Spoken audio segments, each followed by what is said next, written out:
Hi, I'm Terry Rice, and this is The Signal brought to you by Fiverr. Today, Gary Vaynerchuk joins us to talk about how to build your brand and sales on social media. Gary describes himself as an entrepreneur at heart. He even helped grow a family business from $4 to $60 million. Today, he's the CEO of VaynerMedia, among other companies. Gary's also an author, and his most recent book, Day Trading Attention, delves into how to get ahead in the current social media landscape. So let's dive in. Gary Vee, how are you? I'm well. How are you? I'm doing well. I'm glad to talk to you today. Thanks for taking the time. Of course, Terry. Happy to do it. Yeah, cool. Let's talk about you. Let's talk about your book and how brands can get more attention online. But to kick things off, can you pretend like I have no idea who you are? You get on a plane and someone's like, what do you do? How would you introduce yourself? I would say that I'm an entrepreneur, and in the purest form, I do a lot of different things. I grew up as an immigrant and the son of an immigrant, and worked in my dad's liquor store where I learned sales and marketing and business, and launched one of the first e-commerce wine businesses in America in 1997, and that kind of started my career in being early on important things. And currently I am running one of the largest marketing companies in the world, and I have a large social media presence because I put out a lot of content, and I'm a successful investor and have a lot of other things. But I don't, since we don't have a long flight, I don't want to bore you. Terry, you tell me about you. Yeah. And you're a Jets fan. Yes. I live in Brooklyn, so we got a lot of those out there. But I don't want to spend too much time talking about myself. I mean, I'm a father of 5. I like CrossFit, and I'm a podcaster. That's it. But let's talk about more about you and your book, Day Trading Attention. And what I've realized, and I'm sure you have as well, is with so many creators and brands using AI these days, it's never been easier to create social media content. So how can we stand out among the crowd without selling ourselves out? Well, there's a lot there. So selling out, as you know, Terry, comes in different forms. What you and I in the streets of Jersey and Brooklyn think is selling out is different to somebody growing up on the Upper West Side, right? So there's that. I think if you're talking about being authentic and feeling good about yourself and having it sustainable, I think standing out is a very challenging game. It's why I wrote the book. I think, one, we're in a place now where the talent of the skill of making creative for social matters. It's not just posting anything, the thumbnail, the title, the first second of the video, the copy, which unit you decide to post on. So when you post on Instagram, are you doing a carousel? Are you doing a reel? Are you doing an in-feed? Are you doing a story? This has become complex. And then you have to have something to say, or something of interest, or something of value. Are you attractive? Are you thoughtful? Are you teaching? What's your value? And value is subjective. People are like, oh, that person sucks. Why do they have 3 million followers? Well, because they're super attractive, or because they're super funny, or because they're cynical in a funny way. Or it might be that they know so much the way I started was because I knew so much about wine. That's just a super niche-y, narrow thing. And so being motivational, being thoughtful, being strategic, having a deep expertise. So standing out comes in knowing how to do it, but then also having something to provide. Yeah, and my wife works in the wine industry as well. So when I told her you were getting clicks for 10 cents a click back in the day, she's like, how the hell was he pulling that off? Let me explain to your listeners what that meant. Google AdWords had come out. Yeah. My career has been about being first in a lot of underpriced behavior. And I just kind of already knew that Google was big.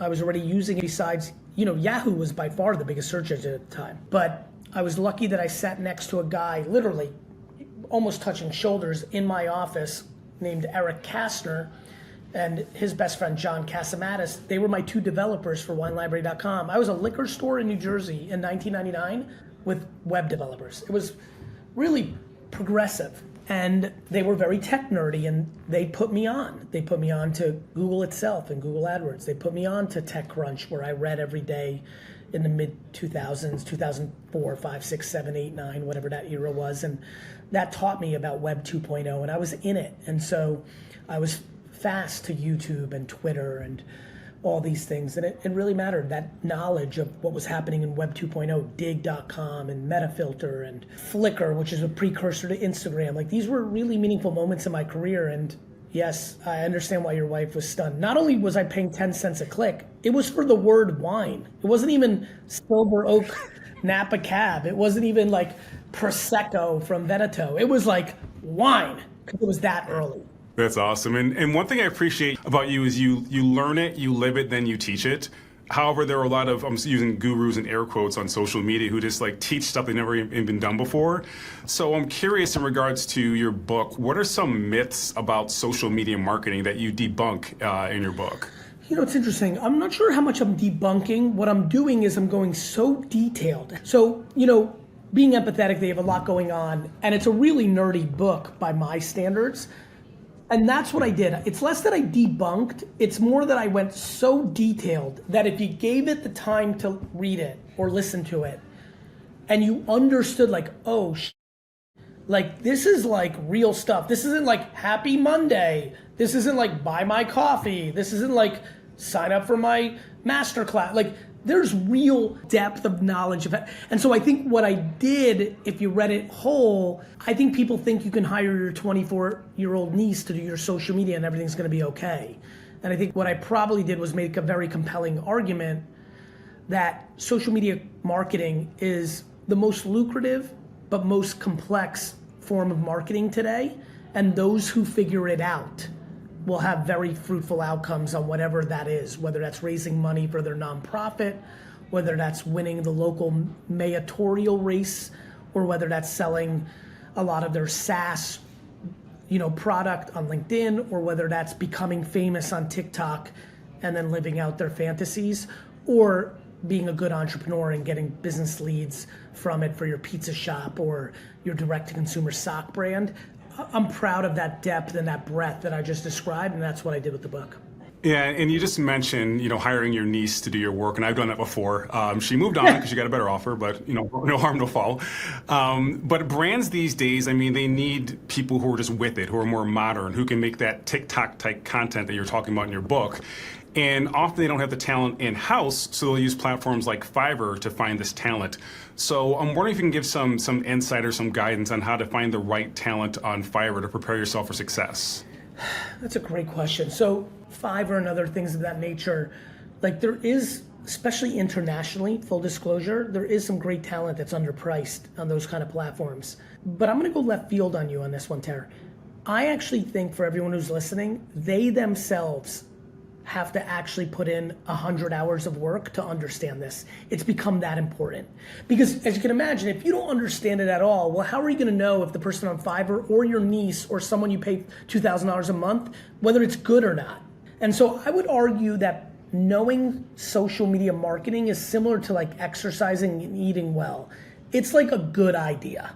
Like you can get away with not doing it, but long term, that's probably not gonna work out. I just think it's as important to every business and human today as one can imagine. And so even if it does, for me, it comes natural. I like it. But I don't like working out and eating well, but I do it for the last 10 years because I'd like the right things to happen. I have empathy, but I'm not willing to give excuses to someone saying I'm too busy or I'm too tired. I don't like it. Like, it's too important in 2024. Because if you're not doing it, your competitor is the real estate agent, the financial advisor, the soda shop, the car wash, the person that wants to be the next pop star. Like, it is what it is. This is now a 2024 cost of entry, which is every human on earth that has any level of ambition needs to allocate 50 hours of education to understand how social media works. It would be really good for you. And that's actually why I wrote the book, Tara. Like, I felt like, you know, I've been doing this a long time, but changed a lot on social last 3 years, and I thought people needed a blueprint, a manual, a Bible, a textbook, and that's why I wrote it. Yeah, and I think if you're not willing to educate yourself, then you have to confront the emotion that's holding you back from doing what you know we should do, because it's like it's not an option anymore. Now you're my man. Now we're getting into real stuff. Like, what is your insecurity? What is your emotional shortcoming? You know, are you self-aware? Are you tricking the 99% that don't matter, but not realizing the 1% that do matter know that you're full of shit? Are you tired and need a break? You know, like, these are real life questions that I think we all need to ask ourselves. But life is about excuses, I say to some friends, meaning all of us do it. For example, let me go back 10 years ago. At 38 years old, I didn't have a muscle in my body. Forget about CrossFit. The first time I worked out with Mike Vacanti, I did 8 bad push-ups, right? In 90 days, I lost like 30 pounds of pure garbage fat. Over the last decade, I've put on significant muscle. And I used to say 10 years ago that I didn't have time to work out, right? I was super busy. Bro, when I tell you 10 years ago, Gary is 10 times less busy than I am today. And this morning I had a full workout because I prioritized it. And so everyone who's listening is like, Gary's compelling, his words are landing with me, but I don't have time. It's just not true. Like, for example, I don't eat lunch. Just like it's kind of how I was brought up. So, you know, as you can imagine, I get a lot of things done. Like I go into meetings where like 30 minutes, people are just doing intros and eating bagels and waiting for people to jump on Zoom. Like humans waste time. What I can tell you is not understanding how social media works today is an incredible vulnerability. And before you hire someone and outsource it and spend money on it, even if it's inexpensive like Fiverr, know it. Because how are you supposed to judge if you don't understand? How do you grade homework that you don't know the answers to? Yeah. I used to work at Facebook and I had a lot of clients who thought they were experts on digital marketing and social media and had no clue. So to your point, yes, Fiverr's an amazing platform. Honestly, bro, when I tell you I love you for saying that, the most fruitful, humbling part of the last week as people are starting to fully read the book is how many people have emailed me and they're like, I am like a legit digital marketer and I had ahas every 10 pages. I so understand what you're saying because like, look, I am one of the few people on earth that has more than 2 million followers across all platforms, Snap, LinkedIn, YouTube, Facebook, like I'm different. And then I also run the largest social media specialty global agency in the world. So I have a lot of data, right? Forget about, I didn't say that for bravado. I said that like, because I want listeners to understand, I'm sitting on extreme data. Like this, I'm at the tippy top of my craft in the prime of my career. And every day I'm humbled by content that I think would work that doesn't. And the last week I've gotten 400 emails, and that's not an exaggeration, it might be higher. I'm trying to, hundreds of emails from people like, I run a digital shop, I work at Snapchat, I am successful at marketing on Instagram, and wow, wow, wow, wow, wow. This is all to say, get your game tight on this. Like, it matters, and there's so much to learn. Do not listen to this and say, oh, I got it. You don't. Because I don't, and I feel very confident that the data shows that I'm at the top of the game and I'm humbled daily. And when I say I'm humbled daily, it leads to opportunity. Like I'll give you an example. Winetext.com. Tara, do you or your wife drink wine? My wife does. Great. Please tell her to sign up for WineText. It's the coolest thing I invented for my dad's business. You get a text every day of a super discount on wine, okay? We run ads, because that's what I do for a living.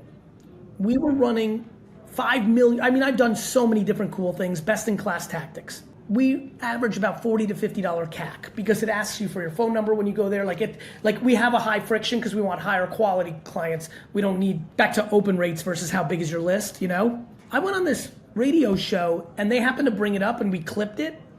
We thought we were the best in the world. We were crushing, doing everything. And we were at $40, $50 CAC, customer acquisition cost. We clipped this radio show. We were doing $14 customer acquisition. Whoa. The reason I tell that story is when I tell you every day for 4 years, we're trying different things, like we're really about that life. And then the serendipity of one clip from one radio show drove down our cost of customer acquisition to $14 versus $48, $52, $67. That's insane, as you know. And like, I tell that story to really talk to the 10% that are listening that feel like they're winning and don't realize there's so much more winning to be done. I used to consult Jerry when they were working with you too, and they would just come back and say, "Oh yeah, like you just dropped so many gems," and they were at the top of their game, but they would talk to you, and all of a sudden, like things just escalate even more. So I'm humbled. Yeah, even they needed your help. That I remember those days. Like that's kind of what this book was about for me, which is, to your point, Jerry was at the top of the game at the time when they would come over. I was, because they were kids, I wanted them to win. I would give them everything I have and like whatever I saw. And I think the reason Day Traded Intention's hitting so hard, I just found out it's back-to-back weeks on the New York Times best-selling list. It's just that like, I thought I could really help, and I think it's gotten hard again. The game has changed a lot in the last 24 months. So thank you for sharing that. So thank you very much for your time.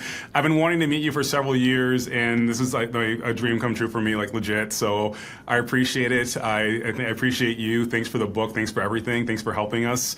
And I'm rooting for you. So I appreciate it. Can't wait to see you in real life. Love you, pal.